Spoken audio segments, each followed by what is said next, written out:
Why are we afraid of censorship? Do we have something to hide? Why would the founding fathers instill the First Amendment into our Constitution? Well, time does dampen the experiences of our forefathers, even so before our time. Well, it is only if you live through the hardships of the true hold of tyranny would you understand the seriousness of such subtle policies that are introduced by the so-called elite and politicians. Even before the First and Second World War, even before the rise of fascism and communism, the same problems were present. Even though such experiences are faded with time and many of us in the West never lived through them, they will still re-emerge in new forms.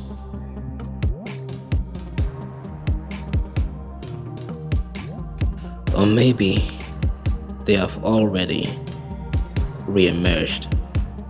This time the new dictatorship is in the form of technocracy. And like last time, it was partly brought about by the people, mostly the ones who knew nothing of the threat it could pose. They at this time justify it because it's being used against their enemies. But the sad thing is, a weapon can be used by those it protects and also on the very ones it was made to protect. There is a term called the useful idiot.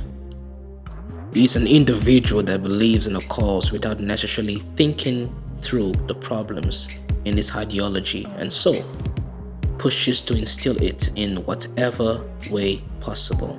Soon, someone who has a need for it will take him under his wing, give him a platform to express his views, use his views to sway the masses.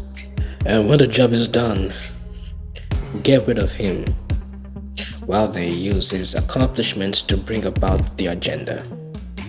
And if the agenda turns out to be harmful, then he was a pawn on the wrong side. Now back to the technocratic system. A good chunk of the world population are on these platforms, and many can't do without them. Many have given their lives to them. I mean, even Soho Karen agrees. No, please get my phone back. I cannot. Don't have my phone. Many have built their careers around them. Many depend on them for their source of information. Many depend on them for their trade and monetary engagements. And many use them for many other reasons. There is a saying that power corrupts. Well, this is the next step because the owners of these platforms have been corrupted absolutely. Over the years, they censor speech they do not agree with, whether it broke their policies or not. Now, you may think they can do as they please because they are a private company, but you may need to ask yourself two questions. One, did they come out as biased in their terms and agreements before censoring individuals? Two, can they call themselves a regular private company now that they have become so big and have so much power that affects many people's day-to-day lives? Oh yeah, one more question you need to ask yourself. Why do they not follow their own policies and censor people that are playing by the rules? Ask Susan that question. So you might be like, boo-hoo, so what? Someone removes your content or your dumb memes. Understand this. There are many people that have these jobs as their main or only source of income. To make it to where they are, they gave time and effort to do so, slaving away making just another content. And because of a wrong opinion or quote-unquote mean tweet, can have their entire account completely demonetized or removed altogether.